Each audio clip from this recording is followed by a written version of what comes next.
everybody, sorry for my silly faces while I'm doing things on the screen and starting my treadmill up. I knew that would be like the silliest beginning. Let me see if I can just get my lighting a little bit better.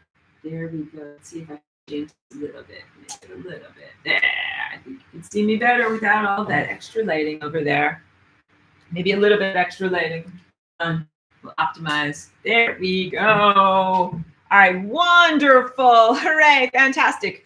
I'm going to get going on my treadmill over here and wait for some people to join in.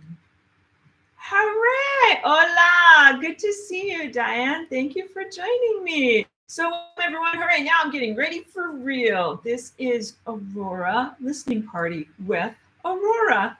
And you guys can tell that I'm wearing my customary celebratory outfit for almost every time I do an album listening party now. I wear my best dress. And on the album cover, you can also see, oh, I have to point in a funny way. It's over my shoulder. There. No, I'm so silly. Can't get it. That, because everything is mirrored. There we go. That direction. That painting that's on the wall behind me that I'm being so silly, trying to point it out to you guys.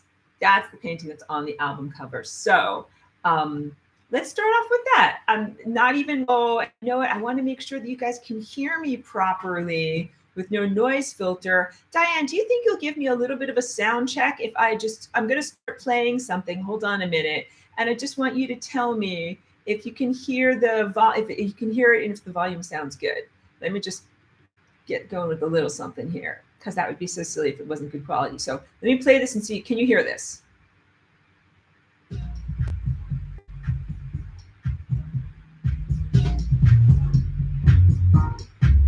Hola, Joyce.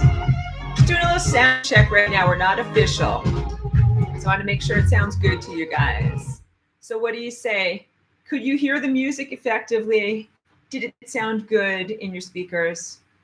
Give me a little bit of feedback. I don't want to have a whole listening party with things not sounding good. All right, good, fantastic. Good. Thank you. Yeah, Joyce, great to see you. Thank you so much for tuning in. Beautiful student and friend and listener and FRL participant. Okay, good. So, just first of all, just to like kind of come into my energy field with me. Let's get going. Although I jokingly call this the worst day of the year because it's like the darkest day of the year. It's December 22nd, the winter solstice. It's all uphill from here, folks. It can only get better. But let's make it a wonderful day.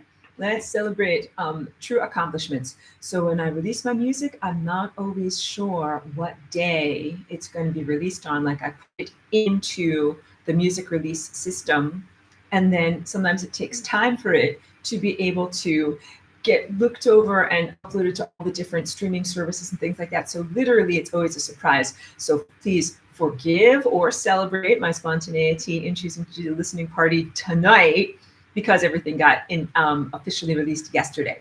So let's talk album cover, because I was just trying to see, I keep on trying to point over here, but it's in the opposite direction. That direction, that's the painting that's on the album cover. Good, thank you, Karen. Oh, Karen, hugs to you. Thank you for what you sent to me in the mail. Beautiful, thank you. That's my original artwork.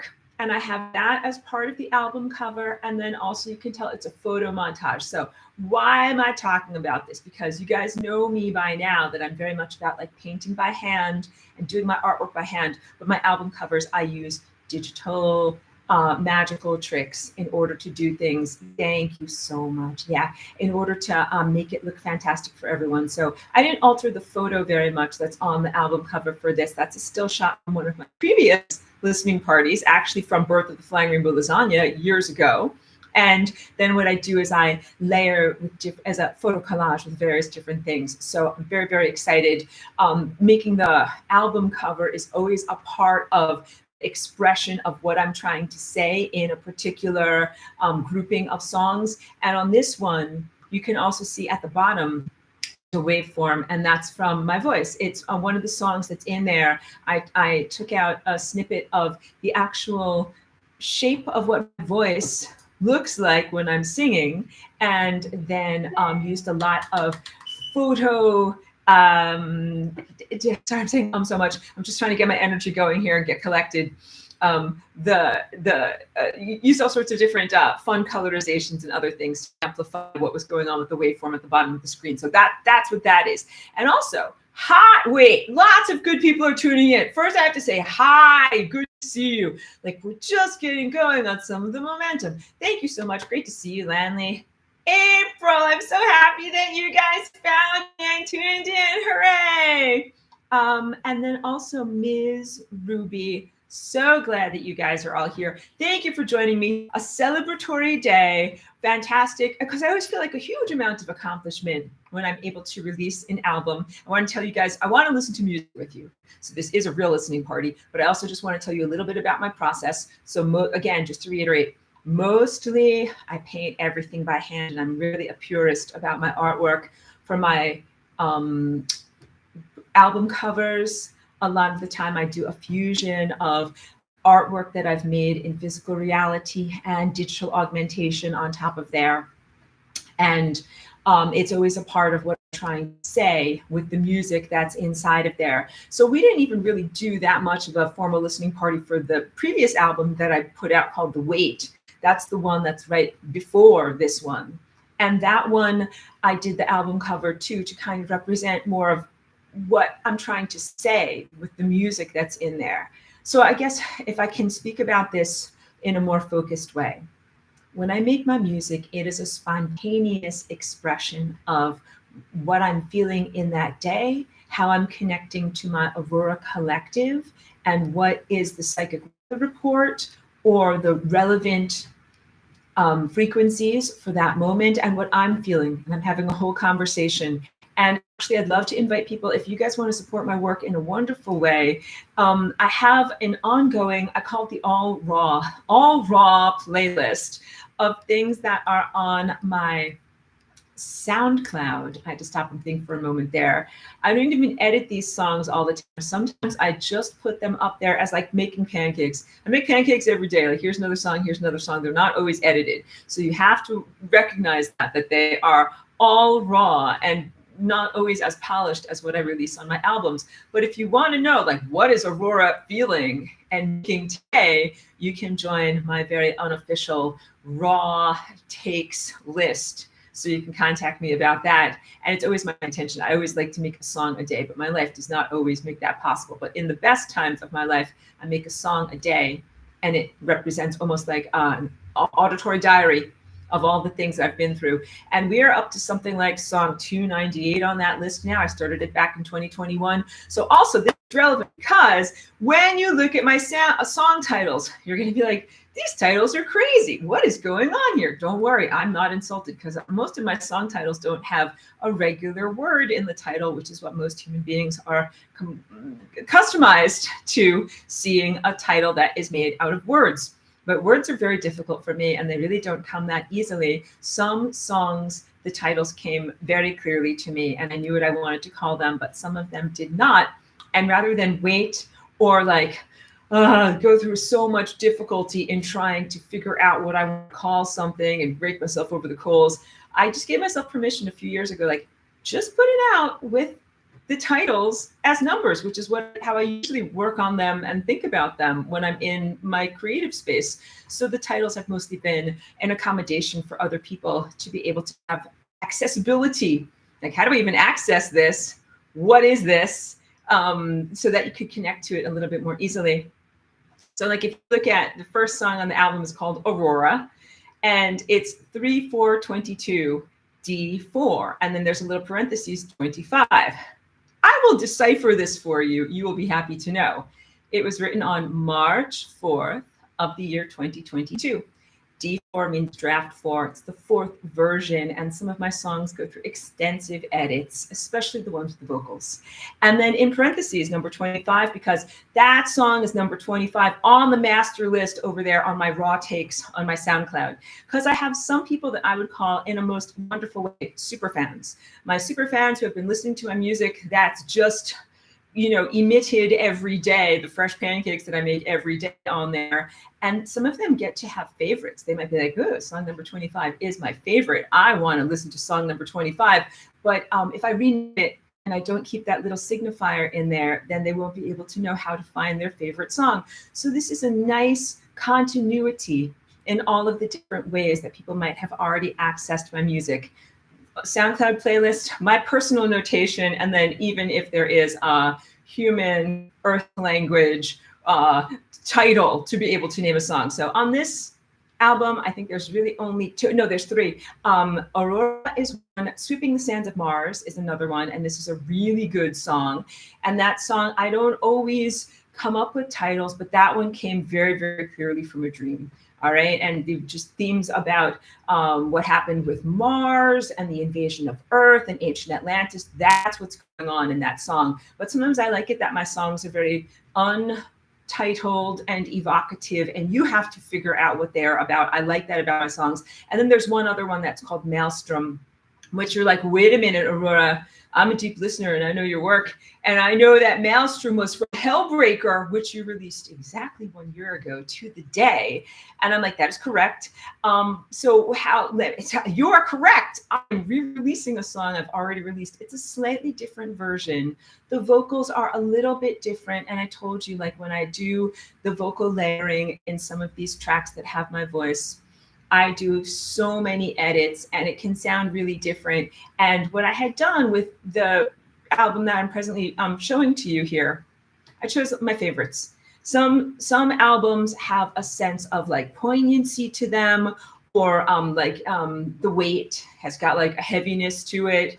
Sometimes it's about bad stuff happening in life. We've been through like a definite difficulty as a collective, as a human collective. Things have not been that easy for the past couple of years, and that comes forward in my music. But what I wanted to do on this album was choose some of my most upbeat, kick-ass songs, some of the best, some of the ones that make me feel the most happy, empowered, and passionate and capable in life. All right. And so that's what I did with this. And Maelstrom was on the list, and I had already released it on Hellbreaker, but I wanted to include it on here too, because it is the definition of a kick-ass song. It is so good.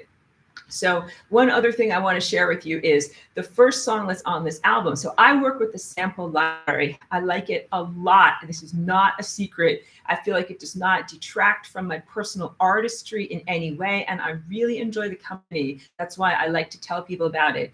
The company is called Output and the product is called Arcade. And what it is an enormous sample library of things that already have a sound palette connected together. That might be something of a particular tempo, or something of a particular key, or something of a particular feeling state. And there's one particular, whatever that we would call it, flavor of raw dough. Like if you're going to make pizza at home, you get like the raw dough, and then you get the cheese and the sauce, and you put it together and you put it in your oven, right? You don't always have to make dough from scratch. You still are making some very, very good food. This is what it's like, starting off with some of these prepared ingredients, and there's a huge amount of artistry in how you put them together. So one of the prepared dough flavors was named Aurora. I was like, clearly it is a sign, and I must take this and turn it into the best song I possibly can. So this is also to share with you some of my creative process. I start off these samples from a sample library, and that's like going to the grocery store and getting different ingredients, putting it together into your crock pot or into your stew. And then I listen, and I listen obsessively, and I listen while I'm doing other things that might be like my exercise or my artwork or other daily activities. And then I start also hear like melodies I want to put inside of there. And then I have different synthesizers that I use to create instruments that could sound like almost anything. It could sound like a guitar. It could sound like a weird synthesizer from another planet. It could sound like a piano. I love all of these types of instruments, and I'm not a sound snob anymore as I once was. I was like acoustic only and none of this synthesized blah blah blah. But I'm like, no, I like synthesizers now. In fact, and we will get to going to some music very, very fast, so don't worry. One more minute of me talking, then music. Guys, I'm so excited because not only am I releasing music that I did over the past several years, and you can look through my song list and you can say, like, oh, like this one was from 2022 and this one's from 2024. Like I curated the list very, very conscientiously from stuff that I wrote over the past 2 years. I've been using a particular synthesizer called the Rolly board that has this amazing type of piano keys on it that are not like regular piano keys at all. And I used that to write a lot of the music initially that I'm releasing now. I wrote it years ago. The synthesizer broke years ago, and I haven't had it for a long time. So I've been making do. I don't want you to just make me sound like I'm like a dramatic, entitled person, like, oh, I didn't have my special synthesizer, but I didn't have my special synthesizer. And it was very difficult for me to make some of these songs that I wanted to make them just right. I just got a replacement.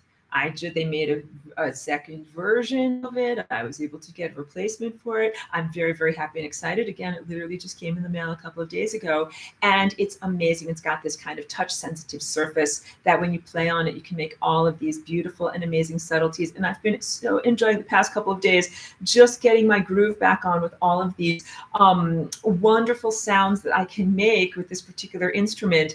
I don't know quite how to describe it, but it's like when you have a violin, you can make all of these notes. It's a fretless neck of the violin. You can make all of these notes, and there's a huge amount of personal artistry and where you place your fingertips. It's the same thing with this type of synthesizer. You have a great deal of personal artistry with how you place your fingertips and how much pressed down on, or how vigorously you whatever engage with the keyboard. So I'm so excited to regain that, because that was a big part of like I felt like I had lost a big part of my artistry in not having that vital piece of equipment. So very, very happy to report.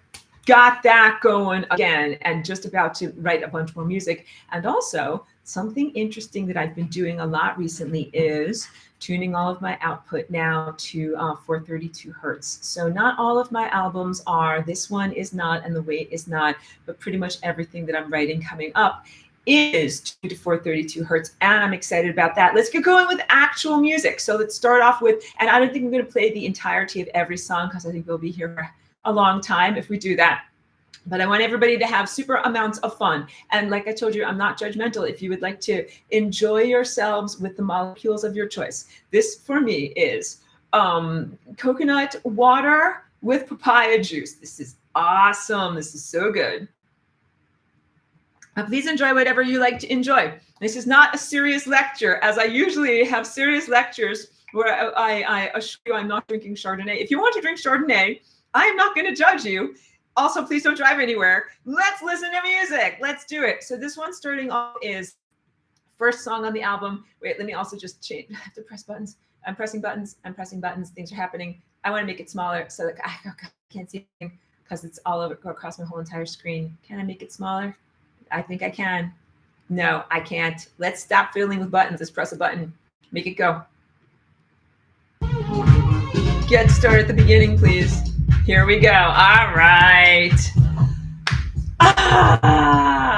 Relax and enjoy.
that one has a great ending. I didn't want to chop it off prematurely. So really worth listening to and super kick-ass. And you can hear that melody line that starts out in the beginning. That's all of the wonderful artistry that I put on top of the, usually it's percussive, percussion and other textured layers that start out in the background.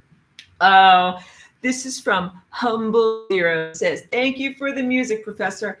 Thank you so much. I'm very, very pleased to share it with you. Thank you for listening. And it's also, I hope you guys know me by now, not just regular music. So much of what I do beyond having a conversation with my cosmic level of being is also putting very intentional, encoded, for lack of a better word, or subtext, energetic subtext that is nonverbal inside of there. So yes, I do not often have words in my songs, but my songs do say a lot. And some of what they're saying is about what I'm feeling and transmitting in the moment of not only making it, but listening to it many, many, many times. So when I make a song, I really immerse myself in it because it's important for me to kind of sense like every single little part of it that's going on, memorize and internalize it and know it on every level. So it's kind of different than just making, a digital song or something like that and just then having the computer do it. Like my work is very labor intensive is what I'm trying to say. And that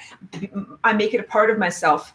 And when I make it a part of myself and then you listen to it, then it's like, a part of me is inside of you. I really appreciate that. Thank you for listening. Thank you for internalizing these important messages that I bring to share with you guys. Read your beautiful comments.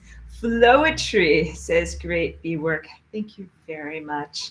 And Truth of Our Sky says, Aurora, do you dance on that treadmill? I totally do. I want you to. So while I'm talking, I just don't have it going very fast because I'd be huffing and puffing. But when I got the music going, I'm walk dancing. So I want you guys to know also. So first of all, Cheeky is doing great. You can see there's kind of like a red light that's over there.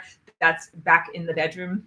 And Cheeky is sitting under the infrared, beautiful healing light right now. And she's been doing much, much better. She's having a little back pain, but that's just like normal back pain. This is not anything that's going to end her life prematurely. So she is just like kind of hanging out in bed. She might come and say hi to us when I bring her up because most people in my neighborhood know me at this point that I walk all the time with Cheeky. And I almost always have my headphones on. And this is me like walking along with my dog. We are grooving the entire time, dance walking the entire time. I lasagneify the entire neighborhood. I put America Buzz around the entire neighborhood. So the dance walking is just totally natural for me. So yeah, I want to encourage you guys to move and groove as much as you would like to while you are listening. And actually, Lanley, thank you for reading my mind and being telepathic. She says, can you turn it up? The answer is a big yes, because I wanted to check in with you. I have no way to be able to monitor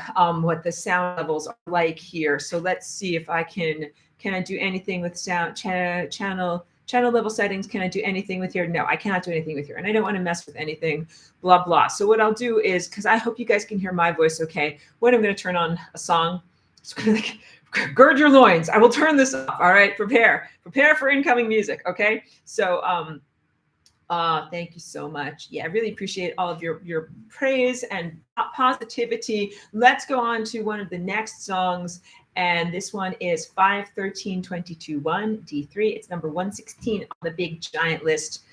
Prepare for incoming music. Turn it up. Here it comes. Oh no, not that. This.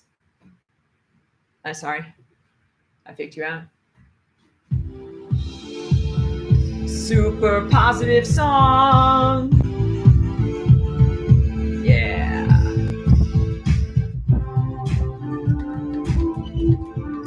Is it too loud?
Awesome job, everyone. Thank you for the beautiful comments. I want to read some of these because someone is saying that they're in Florida and that there's amazing stars out there. Sorry if it goes fast and I can't see. Truth in our skies.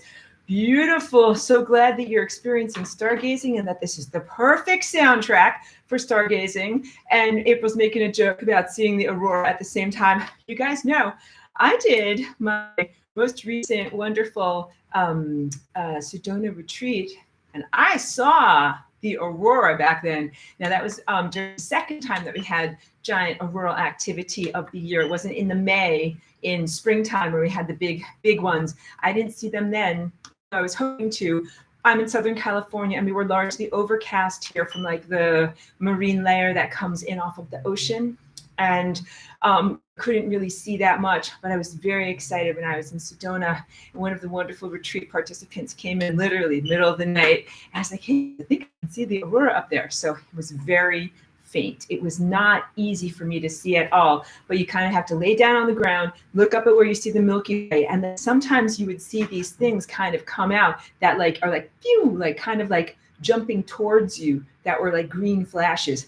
I was like, I definitely saw something. And I stayed up way too late, laying on the ground outside with Cheeky to be able to see the aurora. So that was super excited.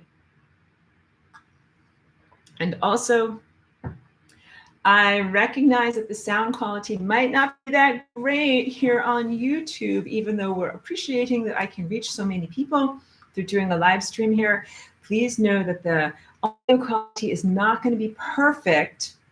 Don't fret, because you know why? Because it's coming out of my wonderful stereo speakers here, but then it's being condensed through various different microphones and software, blah, blahs. And so you're getting a compressed version. So I want everyone to know that if you like what you hear, please check it out from the lossless recording. That is how they call it on YouTube, they have it, and on Apple Music, they have it too. And either listen with great speakers or listen with your headphones. And you will hear so many layers that I put in there intentionally. Here's the deal. So my ears are very like sensitive, and I get bored very easily listening to a song that is just like basic nutrients, where it's like, yep, drums, beat, melody, and then you've listened to it and you've kind of heard it all. And after a couple of times, your ears are bored because it's this regular patterns. You're like, yep, I've done it. I'm like, you're like ready for the next meal. And I'm like, no, I want my lasagna music to be way more nourishing than that. So I intentionally put in many, many layers. So many layers and so much complexity goes in there so that way my ears don't get bored when I listen to it over and over. So it is worth repeat listening. It's worth deep listening. Deep listening is when you put on your headphones and you just don't do anything else. And you just, even you can close your eyes, don't do it while driving. And then you just kind of go into the music. And that's why I make this music. And so I hope that you'll take time to do that. This album is very good for deep listening. So is Command. That was a couple of albums ago, but that music is really worth it for the deep delve. And Hellbreaker also has a lot of complexities and artistry. When you listen to the song, you might at a certain point be like very dancey and very driven by the louder percussions and the things that seem to be the dominant tracks. But when you listen, there's a lot of stuff that goes behind there and behind the drums or the other things, the more overt sounds. And also, I try to make a song, if it's going to be whatever 3 or 4 minutes long, so that it's not the same throughout the whole entire song, because your ears get bored. So I try to make it so that there are changes, instruments come in, instruments come out, and you can tell there's a lot of layered complexity. And that also has a big part to do with my whole editing process. So I didn't tell you about my editing process. So initially, like, I play It's a Creative Explosion. I put down every type of instrument that I could possibly think of into the song mix, right? Into the soup, into the crock pot. And then I go back and I listen to it and I'm like, this is too much, but don't worry, because that's part of the song process. Then what I do is I do this special editing where I delete things out, I delete stuff out, and stagger the instruments and layer them and make them so that your ears aren't overwhelmed at all times by the overwhelming, sorry, I don't have extra vocabulary words for that, by the extreme amount of total information that is pouring into your ears at all times. So I do that very, very intentionally. All right, beautiful. Yep, treadmill dancing is next level. That's for real, Lanley. You know it. And Virgo, welcome. So great to see you here. Says, I've already been listening to this on Apple Music. Thank you. Thank you so much. I truly appreciate it when you guys listen to my music. It helps me out so much as an artist. You know, I'm an indie artist. That means I haven't sold my soul to any devils, demons, or whatever negative spirits to be able to achieve my station in life. I'm 100% authentic lasagna. In fact, my record label is called Flying Rainbow Lasagna Records, and I release all of my own stuff. So you know that I'm for real and I'm undiluted. I go into the systems that are like Apple Music and Spotify and things like that, because I feel like it's important for my music to go through these channels, like these computer channels. I think it's important for it to flow through the digital veins of the anatomy of the world and be there available as a cellular nutrient to anybody who might want to access them. So I'm happy to do that.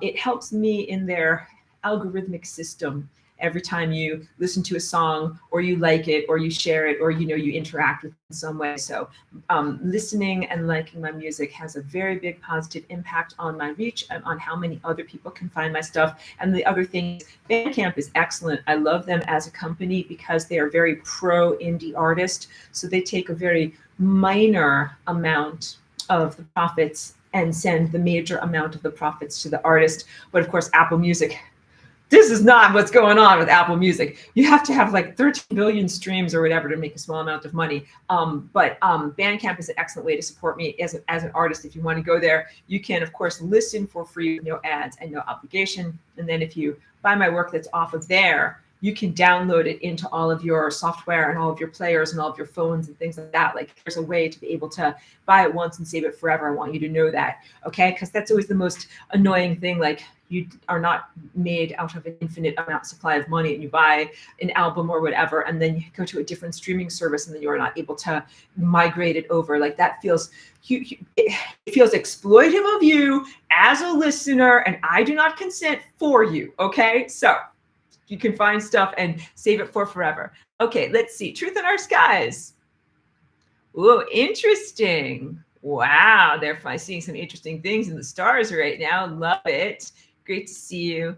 Oh, and Virgo Agape is saying, Command has been on my favorites playlist for a few months. The new one is very stimulating. Thank you. Yeah, I love Command. That one was really powerful and very deeply personally meaningful to me. So let's go on to another song. I'm just going to play a snippet. I'm not going to play the whole song. Next one is Sweeping the Sands of Mars. Prepare your eardrums, everyone, because it might be loud. Sweeping the Sands of Mars. It's 3/14/22. It's from 2022. Song number 66 on the big list. It's too loud.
I'm gonna turn it down a little bit. I don't want to cut it short, but it's a beautiful song. I want to read this. Antares, beautiful to see you here. Says hello, Aurora from Cleveland. You are awesome. Thank you. And Jillian says beautiful flow of tones. Thank you so much. I'm just gonna leave it running in the background for a minute while I talk with you. Let's talk sour notes. Because sometimes you listen to this song and you're like, that note sounds like it's a little sour, like meaning it's a little off. Like there's two notes and then there's a note in between that you're hearing that's like, that is not a perfectly calibrated note. I know. The truth is, I know that it is not a perfect note. I know. I have the capacity to go back through all of my music and nudge every single note and do these special computer things called quantizing. I can do all of these things to clean it up, quote unquote, and make it sound, quote unquote, perfect. And I intentionally do not do so. Many of these melodic overlays I do in one take.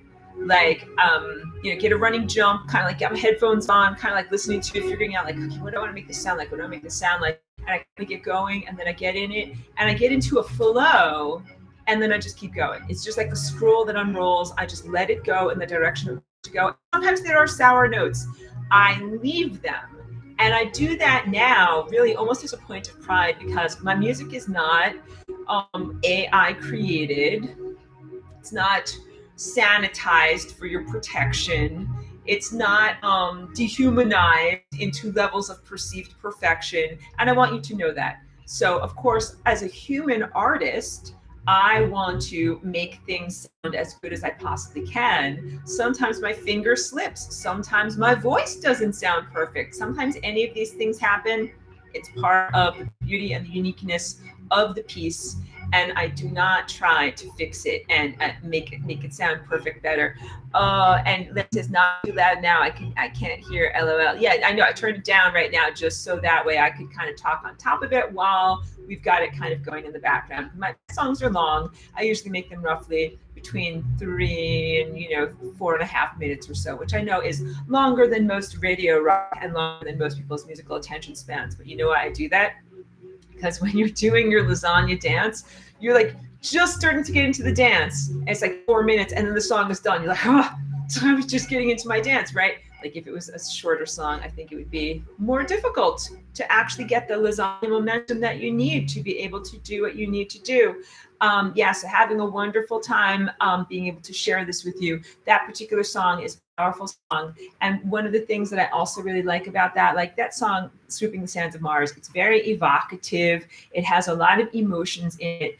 When I'm doing my melody lines, I'm really speaking without words. They're very lyrical in the same way that a violin can really emote and say a lot, even though it is not a human voice. It is an instrument that has a voice.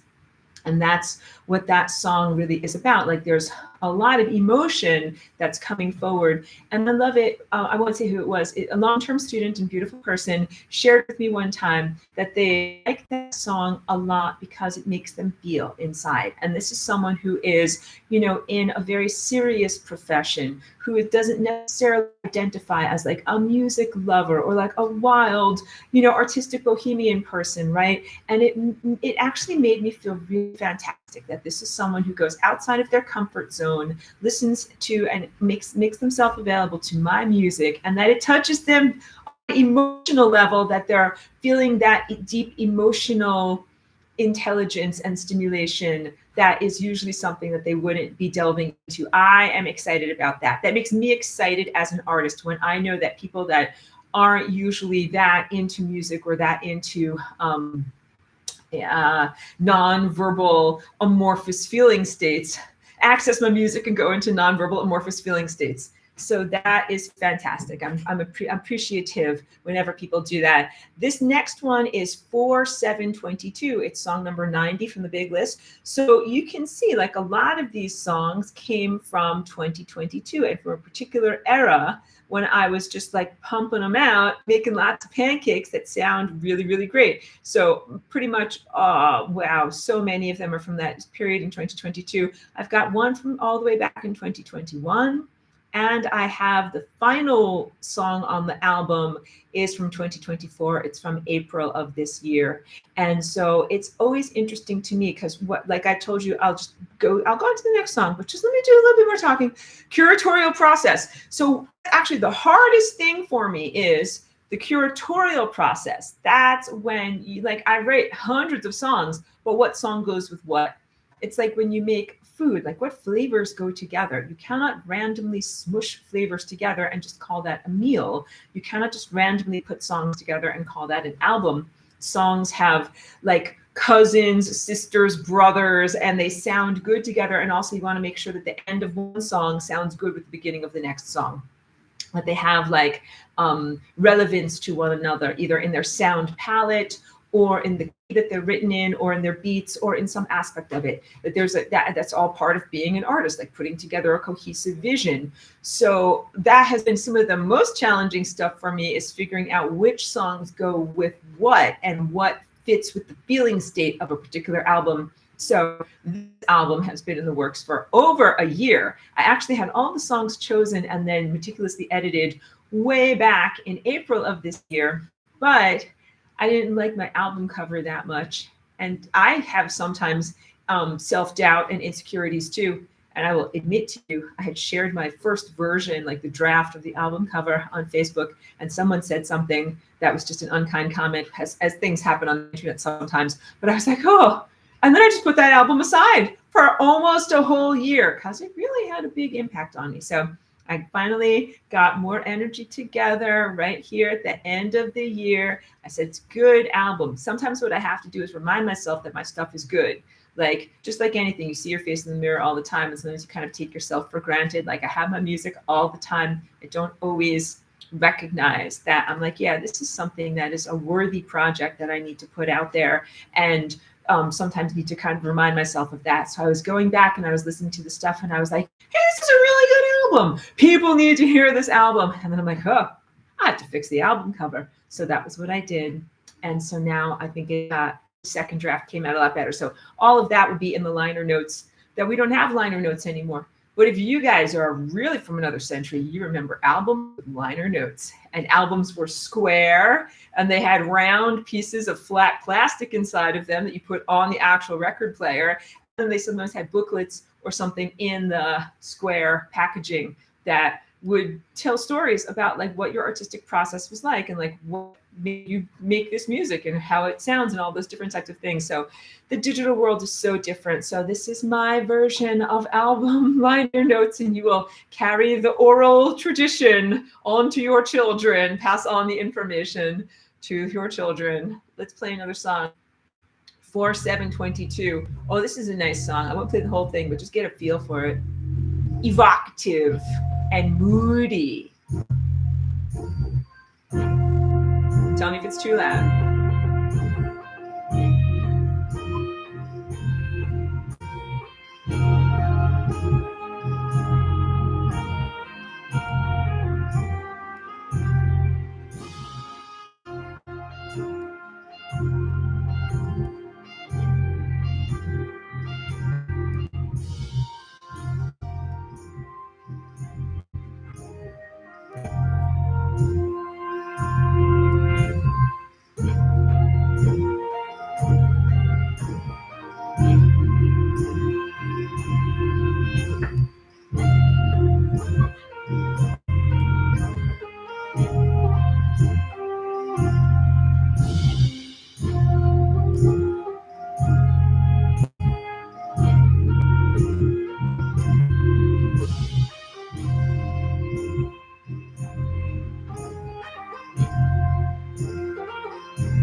turn this one down a little bit and I'll talk on top of it. You're like, no, I'm enjoying it. Don't talk.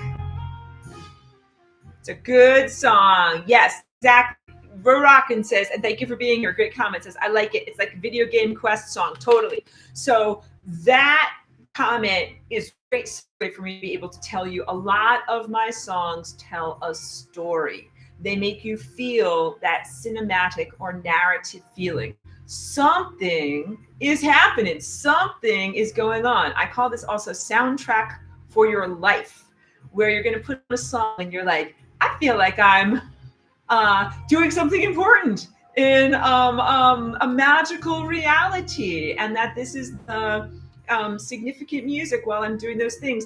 And I'm telling you, I listen to the headphones all the time while I'm like going places, doing daily chores, walking around with my dog, and having the music going. Like, it gives a presence and a meaning to what you're doing beyond just the mere chatter of the mind.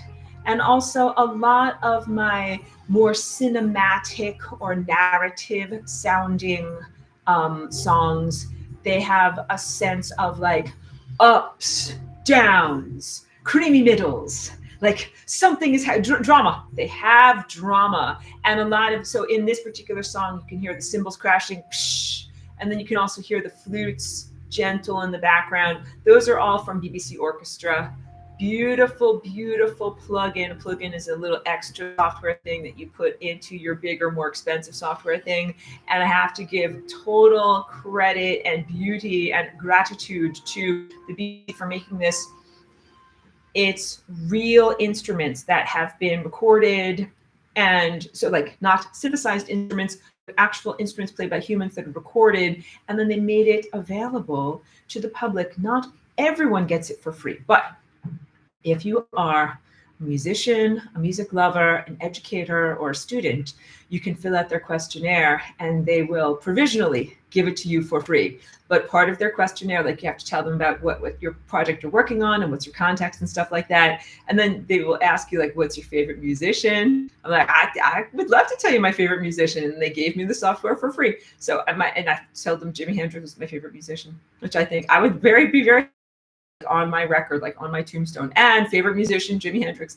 But anyway, it's called Spitfire, BBC Orchestra, for musicians out there who are listening. It's a really wonderful resource. The quality of the instrumentation is amazing, and I love mixing the orchestral with the digital / electronic. And the orchestral is, in this case, very genuinely analog, even though, of course, I'm playing it through a synthesizer, computer, keyboard. But I do like to mix both of those things and acknowledge both of those things. Okay, let's go on to 5/9/22. So this is track number 113 from the big list. Let's turn it up a little. Get ready. Prepare your ears. Oh, this is a fun song. Cool, fun and cool. Yeah, mellow, positive. Yeah.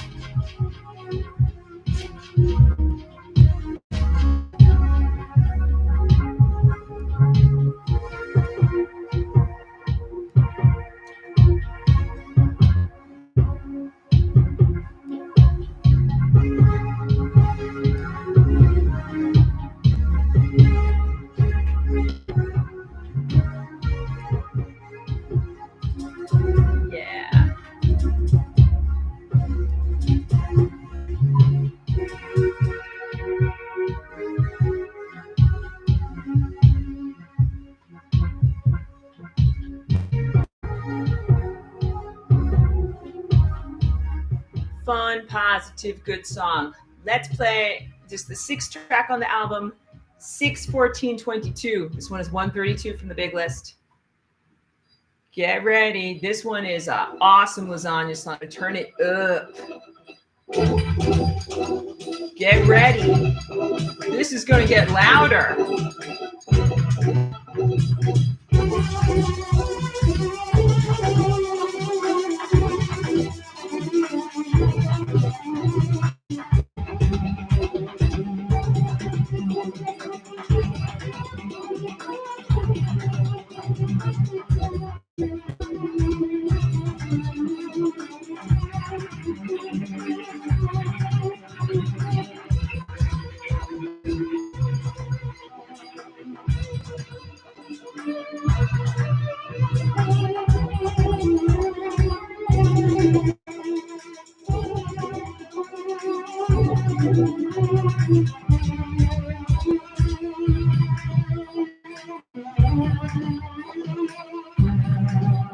We're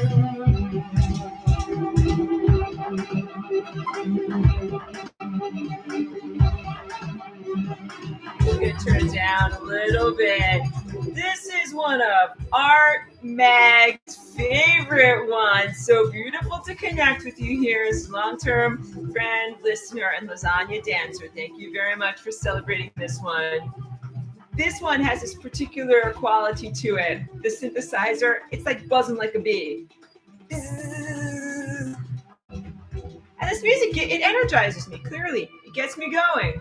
Not every song is, like this. And also some songs you put on first thing in the morning when you're making coffee. And they're like, cool, mellow, fun. But then some songs, this is like rocket fuel for lasagna time. You need rocket fuel for lasagna time. It's time for this song, all right? So once again, that one is number 6 on the album. And it's called 6/14/22, number 132. Let's go further. Let's go deeper.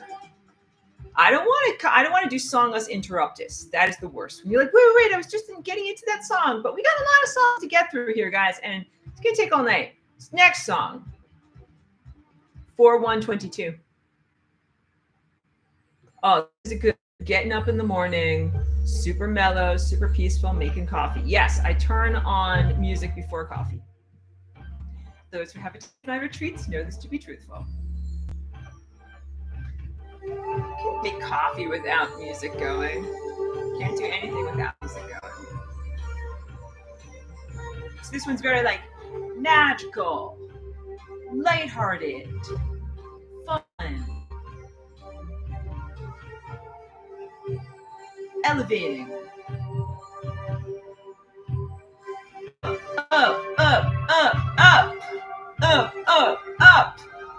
Up, go through.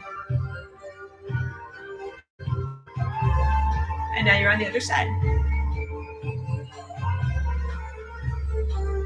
You got it, Jillian. Rocket fuel for rainbow lasagna. And music is energy. It's as important as food. And I did eat, let's call it highly caloric good stuff before I came here to the dance party. Got these little like mango cakes that were really very nice. Like treats. I got treats. You're wondering if am I talking that has THC in it? No, I was actually just talking about that it has sugar in it, which is a treat for me. But I like THC, and that is fantastic and good.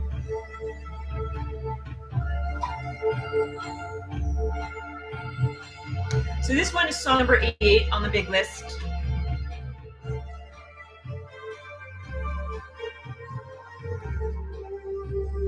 Nice, peaceful. Put this on in the morning, okay? Let's do another one. I gotta fade it out. Can't just chop off a song. Fade it out. Good. Next one, 3/28/22. Song number 85 on the big list. This one's a beautiful song. Another very cinematic, dramatic song. Ooh, and Cheeky's getting up. Let's say hi to Cheeky. Hey, girl.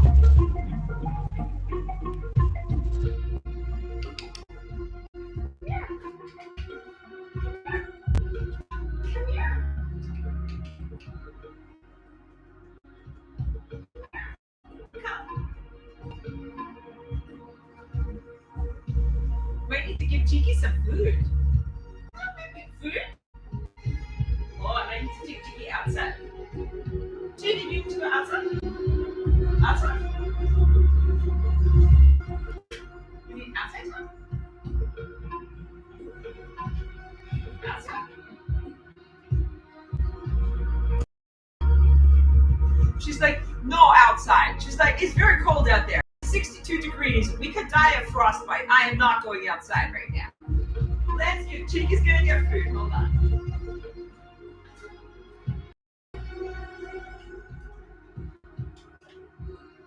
There.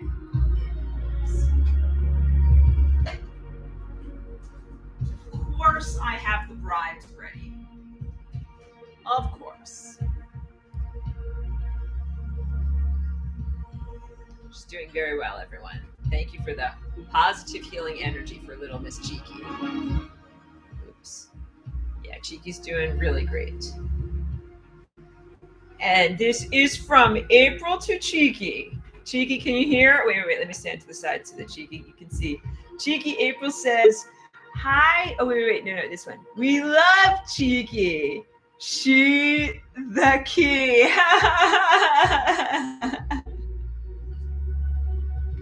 Thank you. Thank you for the love and care and good stuff sending towards Cheeky. And Julie says, LOL. Hi, Cheeky. Much love to you, little angel. Beautiful. And Virgo has given you a new nickname. Cheeky is Cheekinator. She is the Cheekinator. And Cheeky also, if she had a theme song, it would actually be to the melody of Rick James's Super Freak, but instead she would be Super Cheek. All right, Super Cheek. That's her unofficial theme song. We are not affiliated with Rick James or his lifestyle in any way, but may he live in peace or wherever he is. Let's put on the next song. What's the next one? I also think it's so funny that I opened the door for Cheeky and it was like mildly cold outside, like it's not even really cold, and she was like, I'm not going out there. That's not going to happen. Come here, let's hug. Here, wait. I'll put the camera so everyone can see how beautiful you are. Come here. Hi. You want to come in your little dog bed over here? Come in your dog bed? You want to jump on up? Good job. This is good job. Oh, everybody loves you, Cheeky. You're amazing. Cheeky is my sound engineer. And she tells me when the treble is too high, if the noises are not well mixed, if the treble is too high, she runs out of the room. She's like, that sounds terrible. I have dog ears. Cannot listen to that song. So I'm like, okay, definitely something not good on that song. Let's fix it up. And she really does not like some of the high-pitched violins and squeaky noises that I use sometimes. Her least favorite song that I've ever written is a song that is called "And It Made the People Dance," which has this very, very high synthesizer feedback in it that Cheeky just can't take. I love that song, and it's a very good lasagna song, but she runs out of the room when I put that on, so just be aware. And also, I think that some of the roller coaster song of Hellbreaker really irritates because it has high-pitched anti-nano beeping in it, that I think that she's like, I can't take this human music. I'm getting out of here. She kind of runs, hides under the bed, and then she comes back when the song is over. So I can tell. It's my sound engineer. She tells me what's going on. Okay, next song. We're going through these songs at good pace. 31322. Jillian says, super cheek. LOL, too cute. She knows the energies. Absolutely. She's a great artiste in her own way, or a great aesthetic appreciator. She's an art appreciator in her own way. But she's colorblind. Dogs are colorblind. This is the song that is called Maelstrom, 31322. It's song number 64 and song number 65 on the original list. Just listen a little bit. It's got some great vocals in it. Let's just listen a little bit. I'm going to turn it up for you. Prepare your ears.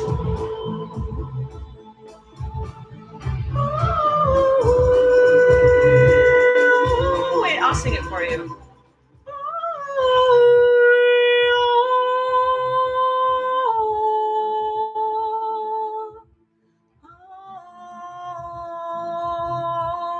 Now we'll go back to the recording.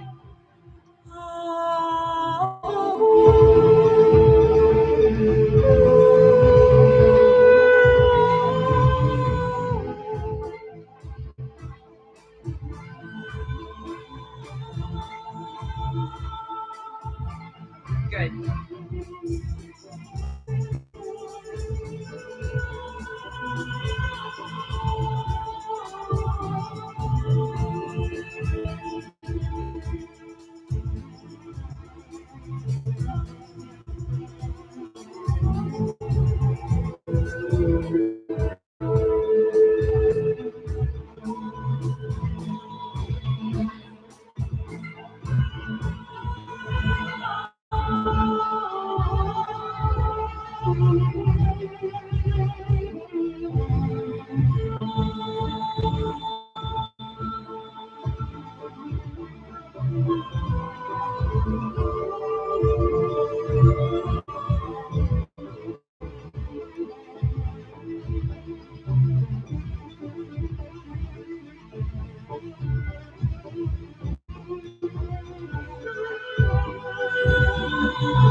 Turn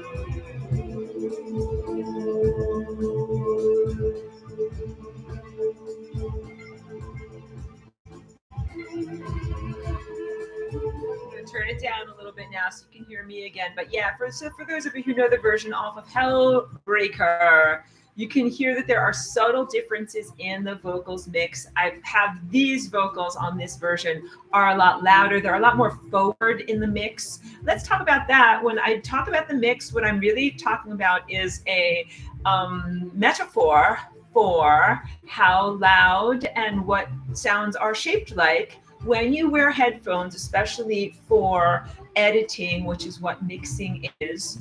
My goal is to have something be balanced and also to be able to create a soundscape that has depth and spherical presence around your whole head. So I'm very, very intentional about this. It is most prevalent when you do it with headphones on, but you can also hear it when you've got two really good stereo speakers. But not the same thing comes out of both speakers at both times. Sometimes what you might have is panning. It sounds like you have sounds that are going from left to right around your head. Or sometimes it might sound like something is behind your head. I like it when I have a hi-hat. That's one of these high-pitched drums, but it sounds like it's behind my head.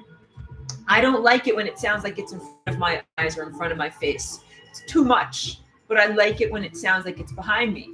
I experiment with the voice and where the voice should be in the mix. Sometimes I like it if it feels like it is far forward. In this version of Maelstrom, you can hear it, especially when you listen on the headphones, far forward. And also I have like tons of vocal effects going on there. I want you to know that. Many, many layers. In fact, if you ever wonder, like when you're singing at home to one of your favorite pop stars or whatever, pop songs, you're like, how come they sound so good and I don't sound like them? It is because they have so many layers going on in those songs. It's not just one person singing into a microphone and then singing that phrase and then it is recorded onto the song. They sing that phrase and then the music producer doubles it, triples it, brings it from the left and from the right, like does all of these textural things in order to make it sound richer and fuller than just one voice. So please always listen to yourself with compassion. So many people are very, very self-critical when they're trying to sing and express themselves because they don't sound exactly like whatever. I want to name a big singer like Mariah Carey or whatever. You don't sound like her on the record, and that is because she is layered up with many, many, many different vocal effects. So please understand that I do things that are similar but not exactly the same. I try to make sure that my voice isn't too processed. I don't use auto-tune, but I do many, many, many layers. And also I use a wonderful plugin that I say is so great and it was so worth it. It's called Valhalla and it has two different settings. One is called Shimmer and I really like that one. And you'll hear that in almost all of my records, not only on my voice, but on a lot of my piano, on a lot of my guitar, and on a lot of my synthesizer. And you can hear it, especially at the end of a song. You note the song or the note finishes, and then you hear going after it, I would only call it a frisson. It's like, and it does these really cool things. And it's a digital augmentation of any instrument that you want to put it through, including your voice. And it just makes it very rich, very interesting. It's not the same as just an echo, like singing in a canyon and hearing your own voice back, or a doubling or tripling or something like that. It adds really interesting texture to it. So, there we go. Beautiful. I'm so happy. Thank you for that. I'm saying big hi to Ellie. Thank you so much for your email. I've been thinking about you. I've been wishing well. I don't want to name people's names on the camera or whatever, but I know you've got a family member who's been ailing, been sending so much positive energy and wishing you well, because I know you're going through a lot with that. So I'm really glad that you're able to tune in and get some positive music going here. So yeah, really good glad to hear from you. Yeah, and I've also been noticing, just as energetic weather report, a lot of people are going through health crises right now. Like my health is great, but you know, Cheeky was ailing and struggling for a little while. Got a lot of family members that I'm connected to that are having challenges, and a lot of people that I know that are having challenges. So please, everybody needs to do whatever they can in order to optimize their health. First, Landley wanted to know about Cheeky. Do I give her sweaters? Yes. Cheeky has a whole wardrobe, but here's the deal. Cheeky really only likes or tolerates the very first sweater that I ever got for her. Do you want to see it? I took it. Here it is. It's right next to us, right next to us where we hang up our clothing when we come inside. This is Cheeky's original hoodie. All right. This is the very first one that I ever got her when I first adopted her. We went on over to the pet supply store and she needed to have like a harness, a leash, and a little sweater, a little something to wear. And I remember her, she's like, well, you know, like you adopted a kid or whatever. Don't have children, but I'm imagining this. I was like, okay, like, look, you'll need clothing. So Cheeky had to try it on. And she just kind of was like, muh. So I like put her arm through, put her other arm through, and she was like, muh. You know, like, I've never done this before. Like, she had never had clothing before. She had never had anything good in her life.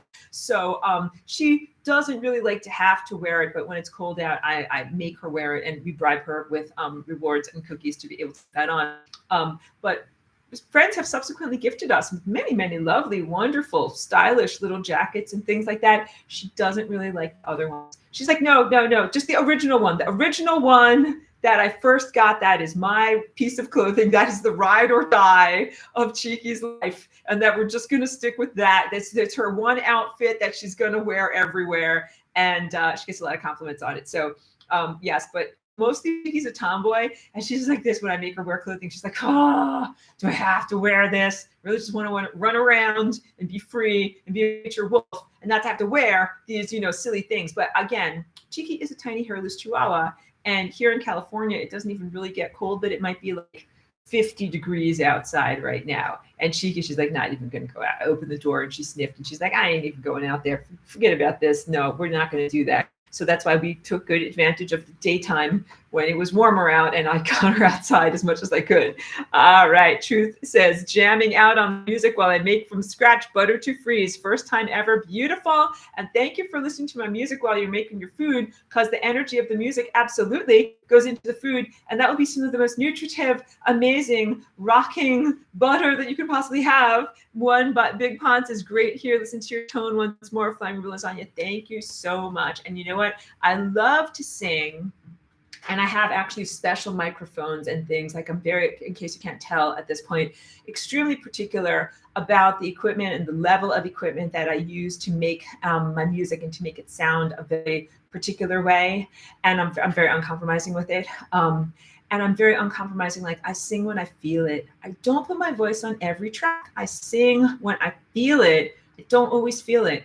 And vocal energy is non-constant. And I don't think that it's fair to expect a person to sing and to sound a certain way every day. To me, it is more of a peak experience, like when I'm really, really in my greatest states of health and athleticism, energy, and musical artistry, then I feel spontaneous, like, yeah, I want to sing, but it's not that way every day. So that's why some songs have, some of my songs have vocals, some of my songs do not. And I will also share with you some of my insecurities as a musician here, that for many years, I thought with my shoulders down, like, I didn't write lyrics. My music is so weird and it sounds like feedback from outer space. Maybe I should learn how to write some lyrics and then people will like me more. This is like my insecure face. And so I looked into all these different songwriting things about to unlock my inner songwriter. And then again, just like with figuring out with titles, I was like, no, I don't have to put words on my music if I don't want to. I can just do my music. It was such a relief of burden. I was like, my shoulders go down. I can just make my music, because words are just so not my forte. And it's always been such a challenge to try to create with words something that for me is just the artistry of the music, and the melody just flows through. Words for me make it go so slow and so choppy. So I'm like, okay, I don't have to completely rearrange my whole brain just in order to be able to create a commodification product that other people will enjoy. I will continue to be my authentic self. So that's why I don't always feel like titles, and I don't always feel like words, and I don't always feel like singing, but I always feel like playing. I always feel like playing music. In fact, sometimes it's hard because I might be working on a project or something and I hear a song that's going on, like I have my musical stuff going on over here. Oh, Cheeky's back. And then I'm like, oh, wait, I have to drop everything and play that song because I'm so inspired in the moment. I can't not play. I don't know. Do we need more foods for you? Well, let's play a song for everyone here, and then I'll give Cheeky more foods. This one is called 32522, 78 on the big list. Let's see which one is this. I got to turn it up for you guys again. Hold on a sec, guys. Oh, this is a nice song. This is a fun song. Hold on a second. Let's give Cheeky cookies. Chiki's gonna get some cookies. Make it louder for you here, but not too loud for her ears. There you go. Okay, hold on a sec. Cheeky cookies. Let's get some cookies. That's what this is.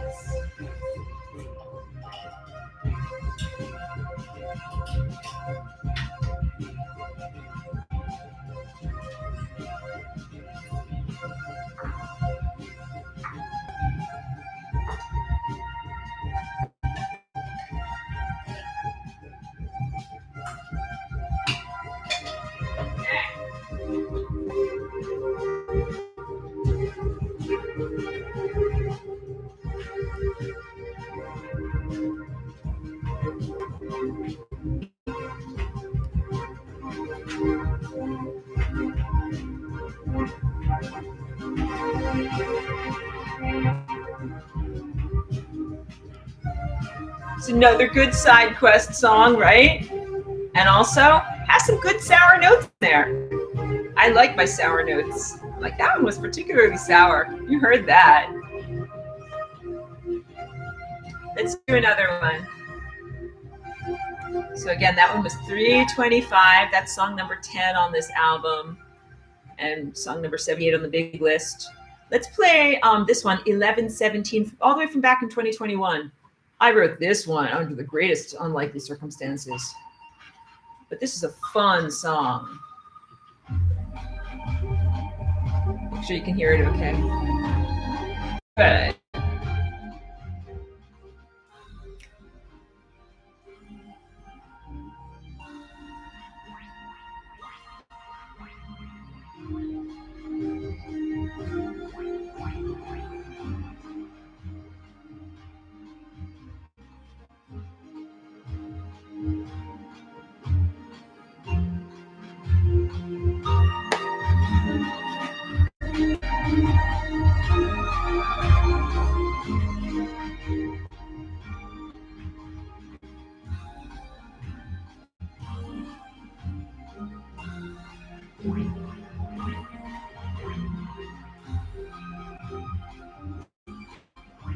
Nice song, and it's got a lot of fun sound effects. Very insouciant, very cool, fun song. Again, that one is number 55 on the big list. Trident, good to see you, and says, just a question on cymatic resonant frequency as a healing modality. There's a lot there, and it has to be properly calibrated. So I think it's important to know music can be healing, music can be wonderful, but you can't just like dump any kind of frequency or any kind of music upon someone and be like, there, it is healing. Like it should be very customized, very intentional, and very specific in how it is done.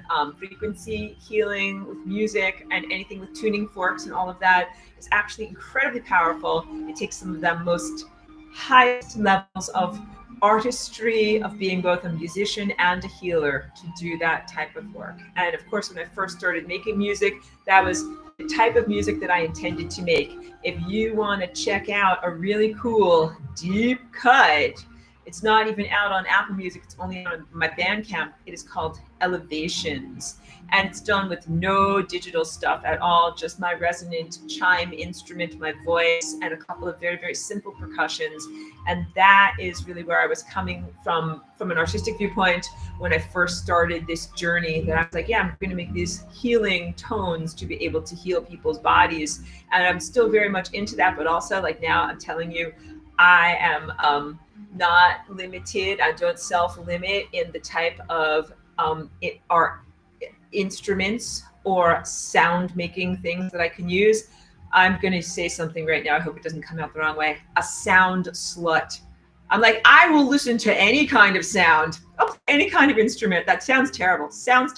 But I used to be so selective and like, nope, I'm not going to play that. Nope, that's not for me. But now I'm like, oh, I do it all, which is terrible. Get your mind out of the gutter, everyone. Let's move on to another song. Okay. All right, good.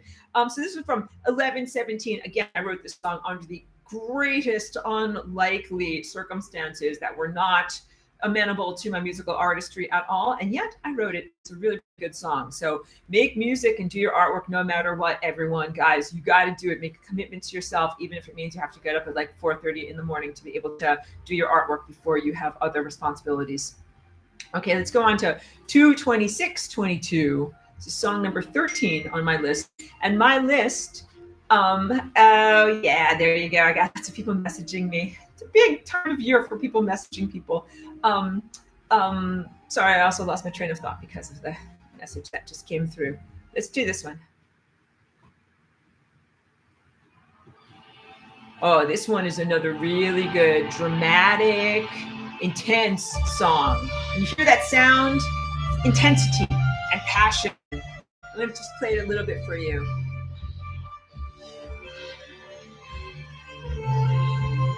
Yeah.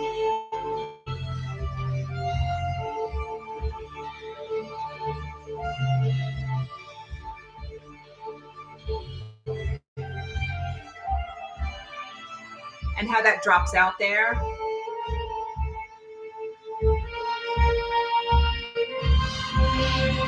That's Evil Knievel jumping across the Grand Canyon. Do you guys know what I'm talking about? It's like going, going, going, going. Then there's nothing. There's no floor. There's just sailing along. Then you land. I love that. I do that rarely.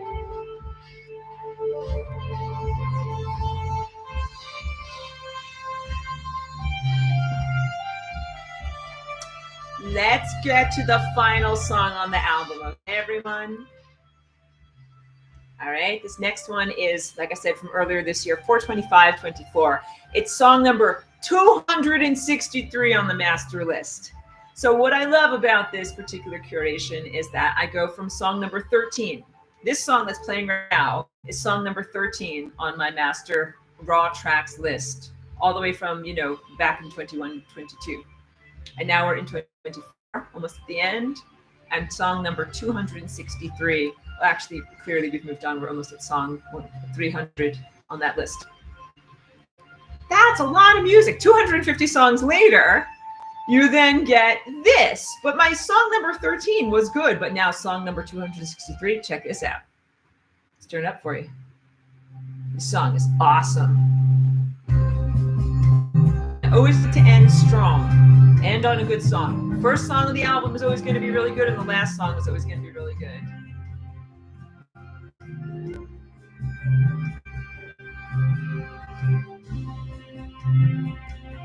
Really good.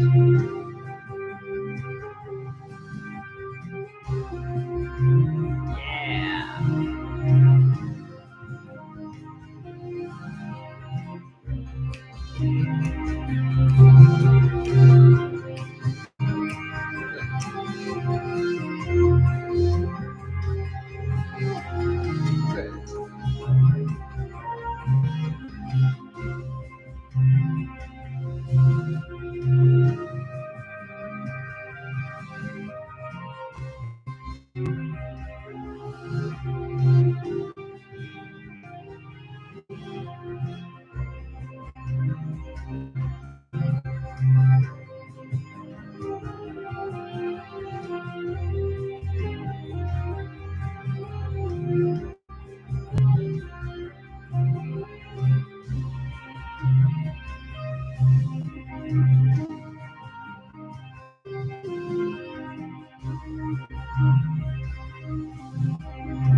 really good song definitely has that sense of drama and urgency, and something important is going on. And another thing that I like to teach and share with you guys is in my editing process, I always make sure that the end, like end of each song, is, I call it a ragged end, an interesting ending where you have some instruments that drop off earlier, then some keep going, then some keep going, and some keep going, ragged end. It's important because you don't want to have the song just end. Then you're like, boom, what do I do with all this energy? Like, you have to kind of transition the listener into the song as you introduce instrumentation, like this instrument, and then layer this, and then layer this, and more of this. And then in the middle, there's usually lots of stuff going on. But like I said, sometimes I pull the rug out from underneath the listener. And then it's like, oh, I'm just floating along on this melody, and there is no percussion underneath me at all. I'm Evil Knievel jumping across the Grand Canyon, right? And then sometimes you get going, land back in the percussion, and all of that. That's definitely, it's whatever. Like, I've never ridden a bicycle, even. I have never jumped any obstacle on a bicycle at all, ever. But it's kind of like that level of artistry. Like, you stick the landing, you're like, yeah, like I got that. The timing just at the right moment. And also, there's a lot of your inner rhythm, like when you're listening to a song, for it to be like kind of slow, then it gets faster, cool. Then it stops for a minute, then it gets fast again, then it gets slow again, and then you end out the song. All of that is very important. It's all part of the emotional energy of a song. It's part of the deep passion of a song. It's part of what makes it interesting. It's like you're not driving the car on cruise control. It has varying speeds, and it's doing interesting things at all times. So all of that is very, very intentional. And like I said, I always, in structuring my albums, make sure that the first song is a really, really strong, good song that makes you want to keep listening. And also make sure that the last song is a very good song that makes you want to keep listening, because hopefully you'll want to either go right back to the beginning and start, have it on repeat, or go on to the next album or the next thing that I've created to be able to keep the energy flowing. So that's the idea, to it's a real type of intelligence in using music to fuel your day, or for you as a person, for me as a music creator, to how I use music to energize you, or how I use music to energize myself. It's a very, very particular ability that is getting revved up, sustaining interest and the enthusiasm, right? Keeping it going during the whole listening of an album that could be an hour or longer, and then kind of bringing people back down into reality. But you don't want to just be like, okay, now you're kaput, you're dead, go to bed. You want to be like, wow, like that was such a wild ride, and I'm so energized, and that was so great, and I can't wait to do it again, but slightly different next time. So I intentionally write my music and put the songs together so that's an arc. You know what I mean? A trajectory. There's a trajectory of how these songs are placed together, and each song itself, the beginning and the end, is like an endless loop. If you want to put one song on repeat, I intentionally do this in my editing process so that not only do I stagger the end and have an interesting fade out of how the music goes to completion, but that the last note of that completed song relates very, very beautifully to the first note of the song, or some aspect of it is like, oh, like I heard that, and then it starts again. Because I know that some people just listen on repeat over and over, and I do that too. I do that to songs until I wear them out. Then I'm like, okay, I can't eat the song anymore because I wore it out. But sometimes that's my song for the day, and I'll just listen to it over and over and over and over and over. And I love that because it feels like it is giving me energy and propelling me forward. But I know that can be very annoying to roommates, but I don't have any roommates right now, so I love it. So I put on whatever I want, and don't worry about it. But otherwise, you might want to do headphones if you're going to annoy your roommates, housemates, spouses, or neighborhoods. All right, let's see what the rest of your comments say. Beautiful Trident. I'm glad that you were able to catch me on live as well. Truth in Our Sky says, nice to see you all. Must walk my pooch. Sunshine now. Cheerio, loves. Go get that sunshine and walk your pooch. I'm very glad that you're taking good care. Alex says, thank you, thank you. See you all on the high side. Malo, thank you, Alex. Thank you for being here. Very, very pleased that you guys got the message and you were all able to tune in. Again, no apologies, but no apologies for the spontaneity of this musical sharing tonight. That is what it is like sometimes. And also that is what it is like when I can just admit, like, sometimes my life is very much under duress and there are a lot of things that I'm doing that are about spiritual battle. And I cannot always take time to be able to be like, let's have a fun listening party. But tonight, I did, and it was amazing. And I'm so glad that we did. Joyce says, thank you, Professor. And you're so welcome. Thank you for being here, Joyce. And I also love that too. I love that you guys get to see my musical side, because for some of you who only know me from my Wednesday classes, I'm adjusting invisible glasses here. You know my professorial side, and I'm, speaking in very, very measured tones.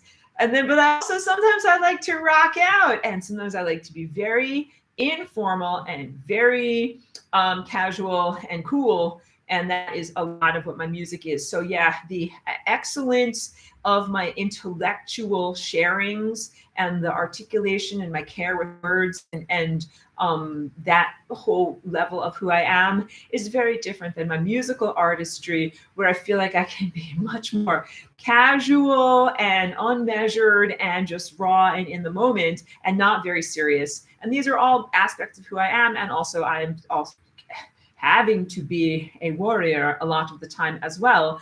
But when I make my music, I am battling. And when I listen to my music and dance, I am fighting evil, darkness, bad stuff. And then, of course, I invite each one of you to use this music as tools of empowerment. Years ago, oh, thank you, Joyce. Cheeky, they love you. Cheeky gets hugs. She would get hugs in 5 minutes. I wrote a song years ago. This is on Birth of the Flying Rainbow Lasagna, which remains an awesome album. Like, I want you to know, sometimes when you're a musician and you write your first album and then years later you're like, oh, like, it's so juvenile, it's so easy, like, it's not complex chord structures, it's not this, it's not that. But when I go back and re-listen to that album, I'm like, wow, like, my socks are knocked off. That's a really good album. The artistry remains, even though I was at the very beginning of my formal musical career. But I bring it up because I wrote a song on there that is called This Song Renders the Listener Inedible to Monsters. And that song is a magical protection spell. And you can put that song on anytime that you are feeling like you are under attack and bad stuff is trying to get to you, because I made that song intentionally for that purpose. The sound of the guitar and again, it was a one-take guitar recording in one take, and the intention behind that moment. And every time I listen to that song, I re-imprint it with that intention to be an umbrella or force field of protection from anyone, for anyone who needs it, from this, evil, monstrous, dark side type of stuff. So I do these things very, very intentionally. I hope that you guys can give me the credit for what I'm doing. So I'm not just making things that sound pleasant to the ears. Just like when I make my paintings, I'm not just making something that looks pretty or decorative. Although I would encourage people in their artistry, if you want to make paintings that are pretty and that are decorative, do it, please. Our world needs beauty. And also, if you want to make music that is just fun music, or something that you can dance to, or something that sounds nice when you're doing another task, like, please do it. Please never hold yourself back because you're like, well, it's not exactly, the most whatever world shattering or whatever world preserving music I can make. And this doesn't matter, because you know what? Because it's important for you. And also sometimes the songs that aren't very important lead you to songs that are important. So I have shared with you some of the best of what I write, but I write a lot of music. You can tell we're already up to like song number 268 or whatever it is, like 298 at this point on my master list. I write a lot of music, but not all of it is so great. Some of it is just what I wrote on that day. And then there's a freedom to that. So please, if you're a musician and you're interested in personal self-expression, give yourself that level of permission to be able to be like, oh yeah, like maybe I'm just going to write a song today. It's just bread and butter. It just fills the gap. It's not super nutrition. It just kind of is what I did today. And it's important because it kind of like keeps your muscles going. It keeps you in the musical habit of making your music. And then on some days you might feel very inspired. And so this is what creative energy is like. And I did a whole mentorship course also about teaching, but not receiving, giving mentorship about people, how to do creative energy, how to sustain it over the long amount of time. And one of the big things is to have a daily practice. So if you're a musician, have your daily practice. Practice and play and be free, be playful about it, be unpressured about it, relax and allow it to flow. Sometimes it's great, sometimes it's not that great. And you can tell when you're a musician, I will tell you guys this, you can tell when you're in the moment and you're playing and you're like, this is effing awesome. This is the best. I'm doing it. I'm doing it. And when you're in those moments, just be in the moment and do it. And then be like, boom, you've been recording, finished your notes, press stop on the record, and then be like, that's it. Headphones off. We did it. It's just, you can feel it inside. So yeah, I wrote some songs recently within the past 4 weeks that felt that way. And after having some time when I was just feeling like too fragmented to really write things that felt deep and meaningful, but I wrote music and I did it, but it just didn't feel like my best output. So you have to give yourself permission to write stuff. You don't always have to share it with the world. You don't always have to release it, and promote it to the entire world. But take time to make it, and then that opens the door for the moments when you're really, really inspired. And those are magical moments. They're unpredictable. You can't say like on Tuesday of this month, I'm going to write the best song ever. It just happens. So you have to make yourself available to the creative energy when it comes. So yes, don't judge yourself, because also I'm a very harsh critic of myself when I'm making my music. Sometimes I'm making it and I listen to the song and I'm like, this is so crappy. This is the worst song ever. I sometimes think that about my song. And then I'm like, okay, like take a break. And I come back and I put on my headphones, I listen again. I'm like, it's not that bad, but you know what? It needs this, or it needs this, or it needs this. And then you add these different things to it and then chop other stuff out. And then you go back and you listen later and you're like, what was I complaining about? It's not really that bad. It's pretty good. So recognize that the inner critic is your enemy.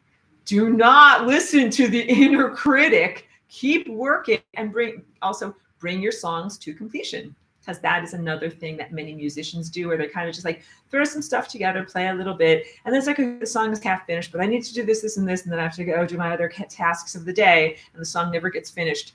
It's big to bring a song to completion, even if it's Mary Had a Little Lamb, even if it's not the best, most brilliant song in the entire world, bring it to completion and then save it in your hard drive and be like, okay, good, finish that song for today. Now on to the next. So these are all ways for you, if you're a music lover and a music maker, to be able to keep on energizing yourself. I know it's not the same maybe for people who are music appreciators and listeners who aren't producing music themselves. Don't worry, I love you too. I want you to know, in the Aurora world that I come from, the listener, the experiencer, is as essential as the music or the musician or performer who is generating and sending out energy to the world. It's so important for people to be able to be receptive and create a type of embodiment record of what you're experiencing, because the real record is not something that is stored, in a digital container. It's stored in the memories and biological experiences of living people. So being an audience member or a listener or a viewer of artwork is a very, very sacred, positive, good, responsible position to be in. And when you're that, you have a rapport and a love for the artist that is sending stuff out that's very meaningful. It's so meaningful to me that I know that people listen to my stuff, that they think about me, that they're like, why did she choose that? That's a weird noise. Why did she make that like that? Or maybe they're like, I like that. That's a weird noise. I like that she made that sound like that. And that is meaningful to me. So my motivation in being a musician is so much about self-expression and connecting with others. Of course, like any one of us, like we'd all love to be millionaires and, earning lots and lots of money. That's, of course, a secondary goal to really, if I had all of the money in the world and didn't have to, be concerned about physical resources, of course, I would make my music. I would make my music, I think, probably even more uncompromisingly, because I'd be like, pay someone else do the dishes. Like, I'll pay you. I have to do my music right now, And I joke because now I have a dishwasher. not a physical person. I have a small machine dishwasher that I got to be save me time, so that way I can spend as much time as possible making my music and as little time as possible washing up dishes after me and Cheeky. Yep, Landley Lee says, musical armor. That's exactly what it is. Musical armor for you guys to be able to use. Please make yourself available to it. So I'll wrap it up and I'll say, if you're interested in listening to my the raw bar, the all raw Aurora unedited stuff. It's on SoundCloud, which is a free platform. There is not advertising. You don't have to pay a fee to be able to listen there. And that's also where I share my playlists for my dancers of the Tuesday Flying Rainbow Lasagna dance group, so that way you don't have to always go through advertisements, because when you're in the middle of the Flying Rainbow Lasagna dance, you don't want to have to be like, oh, wait 3 minutes for like whatever advertisements to go by and then you can dance again. Like, that is terrible for the energy. So if you're interested, you can reach out to me in whatever way possible and tell me that you'd like to be able to get the link. Just ask for the link to the ultimate playlist, okay? And then for other people who are more accommodative, listening on YouTube, where I have almost all of my albums available here, they all have advertisements as part of the larger overall music industry release process. Helps me a lot. Do you know, it helps me to earn money. It helps me to have more of a voice as an artist. It helps other people to find my work, because you become like helping it to be found in the algorithm. So if you can bear the advertisements, listening on YouTube is actually very, very positive and helpful towards me. And then of course, purchasing my music on Bandcamp or one of the other places, such as iTunes, helps me out as an artist immensely. And I didn't even get a chance to do cultural commentary. Like, oh girl, like I could be like, have a whole entire diatribe all about what is happening in the music industry right now. And it's terrible against indie artists. I won't even get into it because you will cry. You will cry. But basically, like, so, you know, regular artists, they're like, you know, decide to be a part of big, giant corporate music world, and they lose a lot of themselves, and sometimes they sell their soul to be able to do that. But then indie artists are like, no, you don't own me, get my face, and I'm going to release my own music. So I've done that for many years, and you do that on places like CD Baby, where they are your distributor.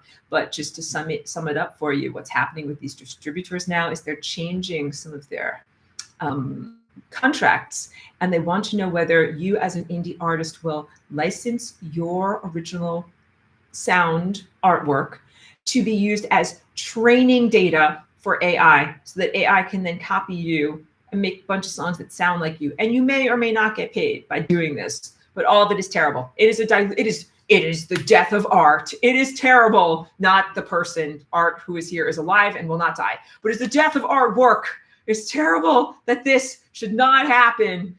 Oh my goodness. Yeah, no, because I do not consent, and I do not consent to my musical catalog being used to be able to train an AI that can then imitate me poorly and make crappy pancakes that no one wants to eat. That is terrible, and we will not have that, okay? So let's all intend for a positive timeline where we rectify and change the entire way that we share music, and that is pretty much what is happening. So for right now, I still release things and go through these official channels of places like Apple Music and Spotify, but at a certain point, if things get very disempowering and exploitive of me as an independent artist, I might have to change and shift and then just share things through my own website, which is what a lot of artists are deciding to do right now, which is just, it's a wild development to have to do that. But you might, if you really care about protecting your intellectual and creative output, not being exploited and not being used,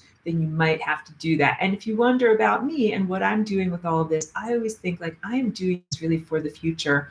I love it. I have people that listen for right now, and you're incredibly valuable to me, but also a lot of what motivates me is I do this music right now, and I know that people will find it in the future, and they will be like, wow, like, what was happening in the world when she wrote that song. This is why I also like having the dates as titles, because we are going through a really extraordinary time historically and culturally. And I think you can really see, like, if I write a song that sounds or feels a particular way, and something is going on in our collective or in the news at that time, it all is tying in, it all is expressive and part of what is going on together. So again, that's why that raw list of hundreds of songs is important and meaningful as like a musical journal of all the things that we've experienced over the past several years of extreme turmoil. So please continue to be passionate about what you do, and continue to, I'm like encouraging you as fellow embodiment people, you know, because we live in such a strange transhumanist time of people losing themselves and becoming so digital. Please stay real people, and I will keep on being a real person too. And if you need music for your real ears, I will keep on making real music for your real ears, even though sometimes I use a synthesizer to make my music, but real fingertips play on the synthesizer and make real things happen. Beautiful. Thank you for sharing a beautiful night with me, everyone. I hope that you got energized. I hope that you enjoyed. I hope that you are going to have a beautiful, safe next couple of weeks where you'll do all sorts of good holiday things, and you know, come out the other side, and you know, plant seeds for a beautiful new year, things to be better. Thank you so much, Flowetry. Really appreciate you. So, okay, everybody, have a beautiful night. Signing off, and gonna go hug Cheeky. That's what we always do. Oh wait, one more comment. Jillian says, "Thank you, Aurora, for sharing beautiful, organic, full spectrum love, light, and flow. Much love and light and to all." Thank you. I'm telling you, I'm so blessed. Thank you for that beautiful comment. And I'm telling you, I have the best people here on my YouTube. Like, I have the most beautiful comments, the most beautiful participants, the most beautiful appreciators. Like, I never want to jinx it, but like, this is a beautiful group of people sharing themselves here. Thank you for this community. Thank you for being a part of my community. Trident says, just listen to Elevations. Wow, how amazing work that. Thank you so much for diving deep and for sharing that little feedback review, because that's beautiful music too, but different than what you usually would hear on the radio, and different than maybe anything that you're used to. And it takes a lot to kind of go, like going to an adventurous restaurant and trying something new, and you don't know, it's definitely not hamburgers, is different than regular food. So thank you for making yourself available to that. Good. Everybody check out Elevations. It's really worth it. Okay, fantastic. Have a beautiful night, everyone. Time to hugs Cheeky. All right. Love and appreciation. Thank you, everyone.